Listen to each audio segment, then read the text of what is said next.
તો આ તરફ નવસારીમાં પણ અત્યારે વરસાદી માહોલ જામ્યો છે અને જે પ્રમાણે હવામાન વિભાગે આગાહી કરી છે તે અંતર્ગત હવે રાજ્યના અનેક જિલ્લાઓમાં વરસાદ, ત્યારે નવસારી જિલ્લાના 5 તાલુકાઓમાં વરસાદ નોંધાયો છે। ચીખલી, ગણદેવી અને ખેરગામમાં પણ વરસાદી માહોલ જામી ચૂક્યો છે। નવસારી તાલુકામાં 1 ઇંચ જેટલો વરસાદ વરસ્યો છે।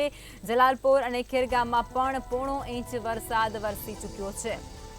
આ સાથે જ નવસારી જિલ્લામાં પણ વરસાદી માહોલ જામ્યો છે। રસ્તાઓ ઉપર પાણી રસ્તા થઈ ચૂક્યા હોય તે પ્રકારના દ્રશ્યો પણ સામે આવી રહ્યા છે। જિલ્લામાં 5 તાલુકાઓમાં વરસાદ વરસ્યો છે। ચીખલી, ગણદેવી અને ખેરગામ સહિતના જે શહેરી અને ગ્રામ્ય વિસ્તારો છે ત્યાં પણ વરસાદી માહોલ જામી ચૂક્યો છે। જલાલપોર, ખેરગામમાં પણ 1.5 ઇંચ વરસાદ નોંધાયો છે। વરસાદ વરસતાની સાથે જ વાતાવરણમાં ઠંડક પ્રસરી જવા પામી છે અને ખેડૂતોમાં ખુશીનો માહોલ અત્યારે જોવાઈ રહ્યો છે। ક્યાંક પવન સાથે છૂટોછવાયો વરસાદ પણ નોંધાઈ રહ્યો છે। ચીખલી અને ખેરગામ સહિતના જે વિસ્તારો છે ત્યાં ધીમી ધારે વરસાદ વરસવાનો શરૂ થયો છે।